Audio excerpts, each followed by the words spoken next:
You are under oath, Mr. Patel. Those words hit differently when aimed at someone who once promised to expose every Epstein file but suddenly went silent when Trump's name appeared. What you're about to see is Congresswoman Jayapal methodically dismantling Kash Patel's credibility as he refuses to answer whether sexual abuse survivors are credible witnesses. The same survivors he claims don't exist. 2025, you tweeted, quote, "There will be no cover-ups, no missing documents, no stone left unturned." In June, you told Joe Rogan, quote, "We've reviewed all the information. We're going to give you every single thing we have and can." But then suddenly in July, everything changed. You and Attorney General Pam Bondi released one video and said that there was nothing more to see. Your July memo says you uncovered more than 300 gigabytes of data and physical evidence, but that you had decided no further disclosure would be appropriate or warranted. That is a quote. I think what happened, Mr. Patel, is that suddenly you discovered that Donald Trump's name was all over these files, and you started a giant cover-up. So you are under oath, Mr. Patel. You just testified to Mr. Swalwell that you did not speak to the president about the Epstein files. To your knowledge, did Attorney General Pam Bondi speak to the president about what was in the Epstein files? I can't speak for Attorney General Pam Bondi. So to your knowledge, you don't have any information. The question was, do you have any knowledge? Do you have any knowledge? I can't speak. You are refusing to answer the question. So let me tell you that the Wall Street Journal reported that in May, Bondi told Trump that he was in the Epstein files, and at the same meeting said that the DOJ did not plan to release the files. Yesterday, you testified to Senator Kennedy that there was, quote, "no credible information that Epstein trafficked girls to anyone else," and that you have, quote, "continuously and publicly asked the public to come forward with more information and we'll look into it." Today, in response to Mr. Massey's question, you appeared to say that the survivors were not credible. These are survivors. That's not at all what I said. Okay, great. I'm going to ask you this in a second, but let me tell you about the survivors, and let's bring them up here into the room. These are women who came to the Hill and testified that they were groomed and raped at the age of 14 and 16 years old, and they called to meet with the president and to meet with the FBI and to have people investigate their claims. Some of them have never testified before. If you are so interested in getting the public to submit any information, why have you not met with them? You said you haven't met with them. Have you met with them? I'll give you one more chance. My job as the FBI director is to invite Is all the answer yes or no leads to whether or not you met with these women who were sexually abused and raped? Any insinuation by you or any people on your side that I am not manhunting child predators and sex traffickers, just look at the stats. Patel, and you talk about cover-ups, man. Mr. Chairman, you talk about cover-ups. And I will take as much time as I Where want. were you during the Obama and Biden Mr. administrations Chairman. when these so-called cover-ups were going on? Mr. Why didn't Chairman. anyone in those administrations talk to any of these purported witnesses? I have some regular order, Mr. every single person to provide credible information. Time belongs to the gentlelady from Washington. And I'm going to take when another you couple accuse of the minutes. witness of something, he's allowed to respond. That's how it works. You say Listen, something, he didn't even, excuse me, Mr. Chairman, you have always been fair, but this is not fair. And you will get this is my time, and he said that the witnesses were not credible. Seconds of time. I'm going to get an additional minute of time because that's how much time he took. You won't get a minute. You'll get some seconds. What we think is under 5 minutes. You don't get to demand how much time you get. That's not how it works. Mr. Patel, are the victims of the Jeffrey Epstein horrific trafficking ring, are they credible? Any person with information about ongoing sexual trafficking. I'm asking you if they're credible. Ma'am, I'm commenting on the evidence we have.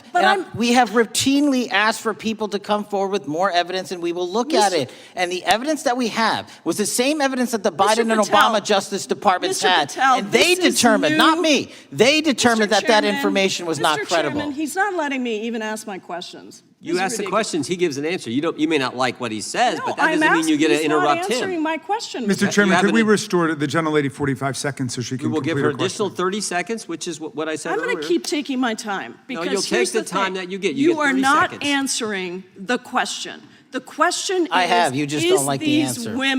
Are these women credible? It's a yes or no answer. I have answered the question. Well, and what I is keep the telling answer? you, I'm the only FBI director that has welcomed new information in this Okay. case. This You're not- administration is the only one that has welcomed any new information in this Is there case. a yes or no to whether Present the new credible victims are credible? information. Present new Are information. the victims credible The victims- or not? I'll tell you what happened in the last Trump Are they administration. credible or not? You can't even Victims say. credibly came forward, and you know what happened? President Trump authorized the indictments President of Jeffrey Trump Epstein, called not them Biden, a hoax. not Obama, President Trump no one called else. the entire thing a Democratic hoax. So I would like to ask The you, gentlelady's if time has you expired. will I gave her meet- the additional if 45 you- seconds she if you requested. will The meet- gentlelady yields back. The gentleman from Mr. New Chairman, Jersey is I would like recognized to for his ask if 5 you would minutes. meet with the women who were sexually time does not belong- abused and raped and groomed time does at not the belong ages to the of gentlelady from 14 Washington. and The time now 16 belongs- years old. Are the you time- going to cover up? No, I'm Are not you gonna- going to I'm continue gonna to recognize cover the up gentleman for from the New Jersey rich for and his 5 minutes. powerful men, including those that might be on this committee? I can yell Or too, are Mr. you Chairman, going but I don't wanna to yell allow above them this. to The time belongs testify? to the gentleman from New Jersey. I Are appreciate you the going to allow gentlelady them to yielding testify, back. Mr. Patel? Go ahead. Will Mr. you Angelo. allow them to testify to you, Mr. Patel? Mr. Patel, thank you for being here. I know it's been an interesting and difficult 2 days. And I wasn't going to talk about the Epstein thing because there's a lot of other issues that affect the FBI, but I have to say a few words. I've sat. What Congresswoman Jayapal accomplished in this hearing wasn't just political theater. It was a masterclass in exposing institutional betrayal through methodical questioning. She didn't rely on grandstanding or speculation. Instead, she built a timeline that reveals how someone's principles can evaporate the moment they conflict with political loyalty. Patel's transformation from Epstein files crusader to gatekeeper is documented in his own words. In September 2023, he told Glenn Beck that the FBI was hiding Epstein's black book under direct control of the director. By December, he was demanding transparency about who the pedophiles are. Even after becoming FBI director in February 2025, he tweeted about leaving no stone unturned and promised Joe Rogan in June that we're going to give you every single thing we have. Then came July. Suddenly, after uncovering 300 gigabytes of data, Patel and Attorney General Bondi declared the investigation complete with minimal disclosure. The Wall Street Journal reported that Bondi had informed Trump his name appeared in the files during the same meeting where DOJ decided against release. When Jayapal asked if Patel knew about this conversation, he refused to answer, a telling silence from someone who once demanded radical transparency. The survivor credibility issue exposes something even more troubling. Jayapal brought up women who testified about being groomed and raped at 14 and 16 years old.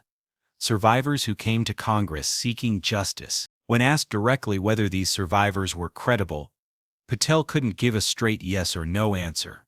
Instead, he deflected to Obama and Biden administrations, claiming they had the same evidence and made the same determinations. This deflection reveals a fundamental misunderstanding of how survivor testimony works in trafficking cases.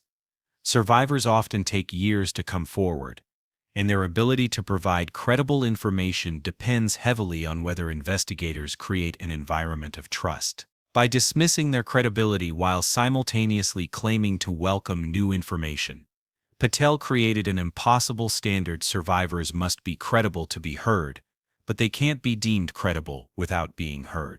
The institutional implications extend beyond this single case. When law enforcement leaders promise transparency during confirmation hearings but reverse course once in power, it signals that political calculations trump investigative integrity. Career agents and prosecutors notice these signals. They learn that certain cases carry career risks, that certain evidence might be too sensitive to pursue, and that their professional obligations can be overruled by political considerations. Jayapal's questioning also highlighted the role of media accountability. Patel made his transparency promises on high-profile platforms: Glenn Beck, Joe Rogan, Twitter. These weren't private conversations or classified briefings. They were public commitments designed to build credibility with specific audiences. When those same platforms don't follow up on broken promises, they become complicit in the accountability gap. The hearing's chaotic ending, with interruptions and procedural disputes, actually reinforced Jayapal's point. Patel's inability to simply say yes, survivors are credible, or no, they are not, suggests someone more concerned with legal liability than moral clarity. For an FBI director, that's a problem. The Bureau's effectiveness depends on public cooperation, and cooperation requires trust that investigations follow evidence rather than political convenience. This moment matters because it crystallizes a broader question about institutional independence. Can agencies maintain credibility when their leaders' public positions shift based on political pressure? The answer affects not just Epstein-related investigations, but every case where power and politics intersect. When citizens see officials abandon stated principles for political expediency, they stop believing that justice is blind. And once that trust erodes, it's extraordinarily difficult to rebuild. The survivors Jayapal mentioned deserve better than evasive answers about their credibility. The public deserves better than promises broken when investigations become politically inconvenient. And democratic institutions deserve leaders who understand that transparency isn't just a campaign promise, it's a professional obligation that doesn't disappear when the cameras stop rolling.